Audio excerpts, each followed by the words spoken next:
Guys, it's me, Sylvia. Sorry if I'm looking down. I'm just watching what time it is because it can't be longer than 10 minutes. Anyways, I've been gone for a long time, but save this for the other video. This is a crucial video for one of my friends. I'm just kidding. I got a request for picking out foundations. Um, the other video I tried to post was too long, so I have to delete it, and I'm very sorry. But nevertheless, I'm here to show you how to pick your foundation. So basically, I don't wear pressed powders. Um, I don't like pressed powders because it makes my face look too cakey. And by cakey, I mean that it flakes too much. Like, it looks like a pigment. Like this. Flaky and disgusting and on your face. And with sweat, it does not combine, especially if you go to school. So I stick with mineral powders like this one.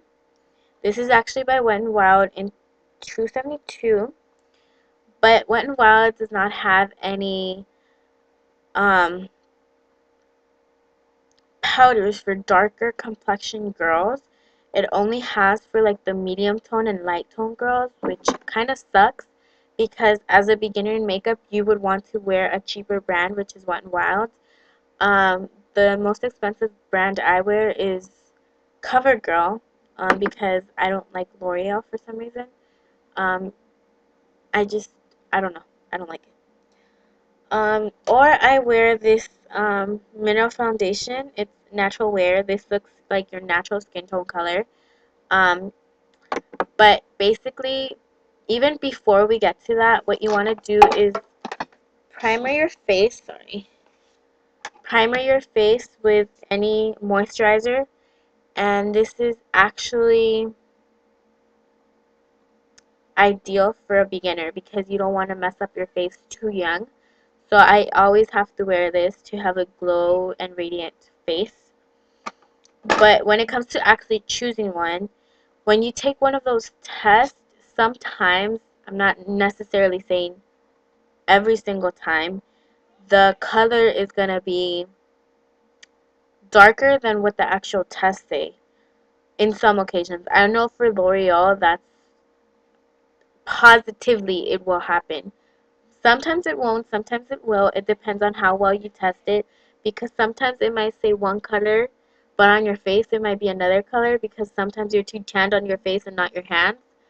So never go by the test. If you're going to buy a test, if you're going to buy a test, if you're going to try the test, try getting a shade lighter than your skin tone or darker than your skin tone depending on how tanned you are. So, example, me. I think my color in L'Oreal is natural beige, which is one tone lighter than what the test said. That's the only reason why I don't like L'Oreal. So, I think it's caramel, the one that goes beneath it. That's the color it said I was, but when I tried it on, I actually opened the powder. It was too dark for my skin, so I had to get natural beige. Um, but when it comes, so that's how to choose it. Try to choose one that pressed it may look one way, but applying it, it may look another way. So try to not guess, but match it on how you think it might work. Okay, so that's for pressed powders or any mineral. When you're dealing with pressed powder and mineral, I suggest you apply it with a kabuki brush. Or, I keep dropping things. Or a foundation brush, but I can't find mine. Anyways, okay, or the all over brushes, which are kind of cheap if you find them in the right place.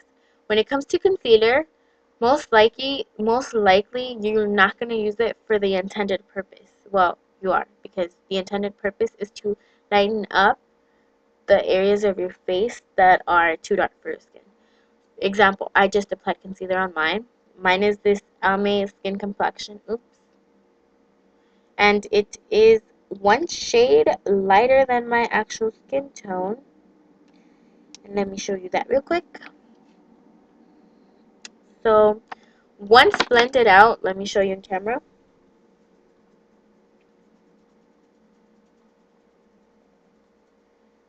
Once blended out, it will sort of kind of match your skin tone color. With mineral on top of it, it will um, be finished. It's basically to make it seem like your skin is not fake. When it comes to concealing imperfection, I suggest cream foundations or liquid foundations. Only because these act like concealers but work much more better because they are meant for foundation, which means it makes your face perfect, like flawless, basically. That's what I'm trying to look for. It makes your skin flawless. And the reason why you choose a shade lighter for concealer is that you're trying to conceal dark places, not trying to add light to them, not trying to make them darker unless you're into Twilight and want to have deep brown circles under your eyes. But anyways, um, basically you're just trying to find something that makes your skin look natural, not fake. Um, I know that adding concealer underneath your eyes might make it look a little bit fake, but it really just makes it look like you're more awake and don't have any deep circles under your eyes. Um, but basically, I hope I helped you out. The person who requested this was Jonas977, Annabella for me because she's one of my friends.